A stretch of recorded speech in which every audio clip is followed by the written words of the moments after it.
Hello viewers, welcome to Deeps Mathematics 23. So compound interest கூட்டு வெட்டிக்கான class 1ஓட டெஸ்ட்டில் மிச்சம் 2 some மட்டும் நான் உங்களுக்கு எக்ஸ்ப்ளனேஷன் வந்து கொடுக்க வேண்டியது இருக்குது இல்லைங்களா.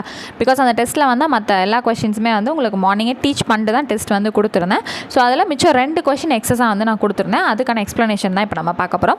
ஸோ எக்ஸசைஸ் 4.3ல் இருக்கக்கூடிய 5th சம் மாடல் 1க்கான சம் தான் வந்து பார்க்க போகிறோம். ஓர் அசலானது 2 ஆண்டுகளில் ஆண்டுக்கு 4% கூட்டு வட்டியில் ரூபாய் 2028 ஆகிறது எனில் அசல் என்ன? A principal becomes 2028 in 2 years at 4% per annum compound interest. Find the principal. So வருஷத்துக்கு ஒரு முறை கணக்கிடக்கூடிய கூட்டு வட்டி ஃபார்முலா தான் நம்ம யூஸ் பண்ண போகிறோம்.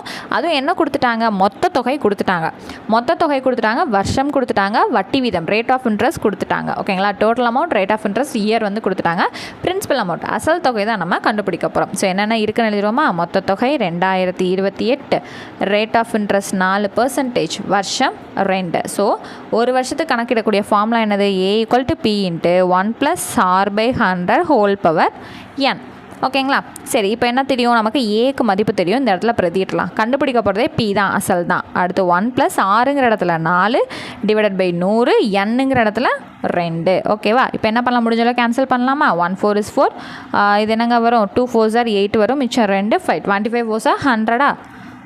சரி, 2028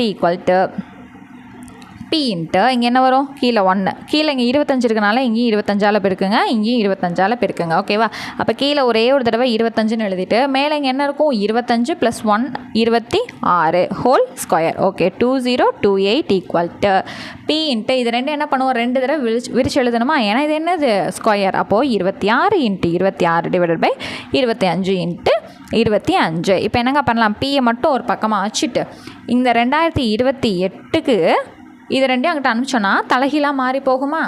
நம்ம கன்வீனியன்ட் படி இது இங்கே இருக்க வேண்டிய Pயை நான் இங்கே வச்சுக்கிறேங்க, இங்கே இருக்க வேண்டிய 2028 நான் இங்கிட்ட வச்சுக்கிறேங்க. அப்போ இந்த 26 × 26 / 25 × 25ங்கிறது இந்த பக்கம் வரும்போது தலைகீழாக மாறி கிடைக்கும்.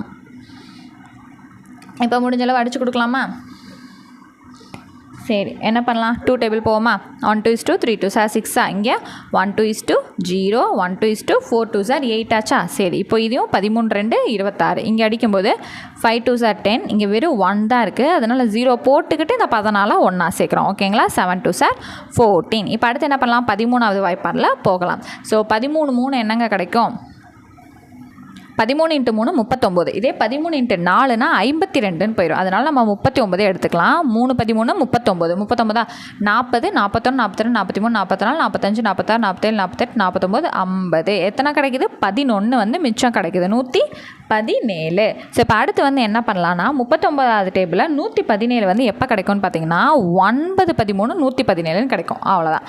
அடுத்து 1 13 13 3 13 39. ஸோ நம்மக்கிட்ட மல்டிபிள் பண்ண வேண்டிய மிச்ச நம்பர்ஸ் என்னென்ன இருக்குன்னா 3 × 25 × 25 இருக்கா? சரி, இப்போ அடுத்து வந்து பாருங்கள். P = 3 × 25 25 பேருக்குன்னா 625 தெரியும். ஏன்னா ஸ்கொயர் டேபிள் நம்ம படிச்சிருப்போம் இல்லைங்களா? சரி, அப்போ P = இந்த 3 625 பேருக்கலாம். 3 5 15, இங்கே 1 இருக்குமா? 3 2 6 7 3 6 18. அப்போ அசல் தொகை 1875 நமக்கு கிடச்சிருச்சு. ஓகேங்களா, அடுத்தது பார்த்துருவோம். 10% ஆண்டு வட்டியில் ஆண்டுக்கு ஒரு முறை வட்டி கணக்கிடப்பட்டால் 3 ஆண்டுகளில் டேஸ் என்ற அசலானது 2662 தொகையாக ஆகும். The sum which amounts to 2662 at 10% per annum in 3 years compounded yearly is. So அதே தான் ஒரு வருஷத்துக்கு கூட்டு வட்டி கணக்கிடக்கூடிய ஃபார்முலாவில் போட போகிறோம். ஸோ டேட்டாஸ் வந்து ரேட் ஆஃப் இன்ட்ரெஸ்ட் வட்டி வீதம் 10% வந்து நமக்கு கொடுத்துட்டாங்க. வருஷம் வந்து 3ன்னு கொடுத்துட்டாங்க. அசல் வந்து என்னவோ ஆயிருக்கு 2662 மாறிடுக்குன்னு சொல்லியிருக்காங்க. அப்போ இது என்னது? மொத்த தொகையை தான் நமக்கு கொடுத்துருக்காங்க. நம்ம இங்கே என்ன கண்டுபிடிக்க போகிறோன்னா அசலை கண்டுபிடிக்க போகிறோம்.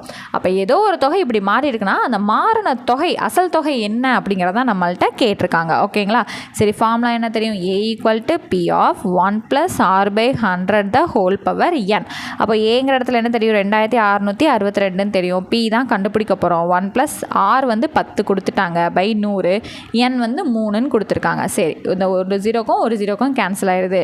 அப்போ 2662 = P of இங்கே என்னங்க வரும்? 10 இருக்கனால இங்கே இங்கே 10 கொண்டு வரணும். அப்போ இங்கே 10ஆல் பெருக்குவோம் சரிங்களா. அப்போ 10 + 1ங்கிறது இங்கே 11, கீழே வந்து 10 ஹோல் க்யூப். இப்போ என்ன பண்ணுவோம், 2662 = P இன்ட்டு இந்த 11 3 தடவை விரிக்கணும், 10 3 தடவை விரிக்கணும். சரி, அப்போ அடுத்து என்ன பண்ணணும், பியை ஒரு பக்கமாக வச்சுட்டு இந்த 2662 பக்கம் இதெல்லாம் அனுப்பிச்சா தலைகீழாக போய் சேருமா. 2662 into 10 into 10 into 10 divided by 11 into 11 into 11. இப்போ என்ன பண்ணலாம், இந்த 2662 11களையும் வந்து அடிச்சு கொடுக்கலாமா.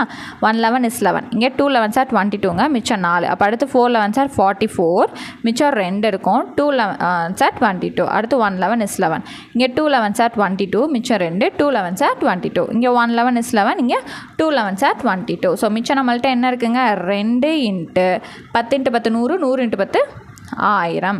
அப்போ P = 2000. அவ்வளோதான். ஆன்சர் எங்கே இருக்குது, ஆப்ஷன் ஏல வந்து இருக்குது. ஓகேங்களா.